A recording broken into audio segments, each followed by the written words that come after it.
Wa gatatu rusama 2023 niho bagize ishirahamwe rukristo ry'abaririmbyi mu Burundi inganji bari baramutse batanga ikiganiro ku banditsi n'abamenyesha makuru kwikorwa biyemereje gukora bitiriye inganji festival kikaba kizotangura kuva kw'igenekerezo rya 28 rusama.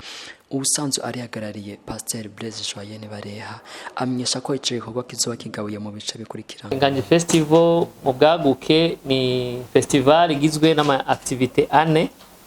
Imwe ni iyo twise gospel artist workshop,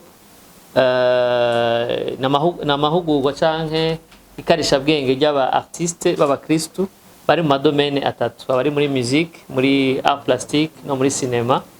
Ikaba izoba itariki 8 z'ukwezi kwa gatandatu.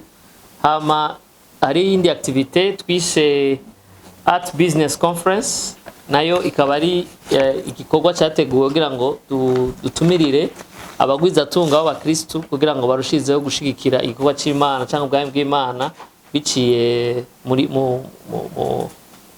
art mu Kirundi nibaza ko ari impano mva bwenge.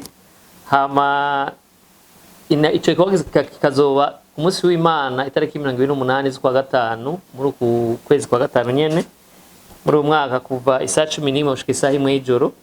Hama hariho n'ikindi gikorwa cyitwa soirée de gala.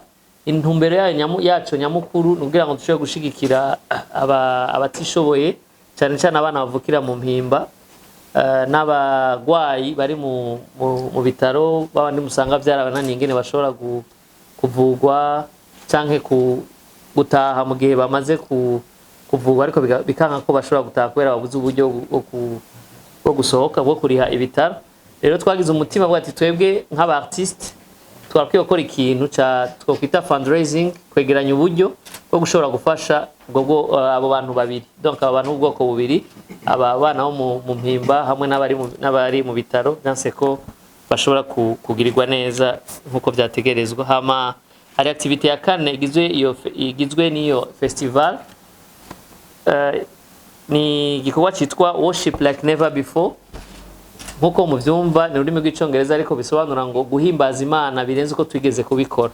Naco kikaba ari gikorwa kizoba itariki 4 z'ukwa gatandatu ku mugoroba mu Ishengero Life Center. Ariko nsubi nyuma gato, soirée de gala izoba ku munsi wa gatanu itariki 2 z'ukwa gatandatu mu kibanza twategekanije ciza. Hazoba hariho hatumiwe abantu batandukanye bifuza gushigikira igikorwa c'Imana na cyane cyane mu gufasha abo bantu bakeneye ubufasha ko murazi ko mu isi turi magiriranire.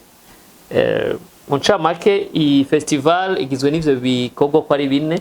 Hama turiteguye neza. Akazoba hari abatumire batandukanye basanzwe bavana mu gihugu cyacu cy'u Burundi, mu Rwanda, muri Tanzania hamwe no muri Republika Iharanira Intwaro Rusange ya Kongo.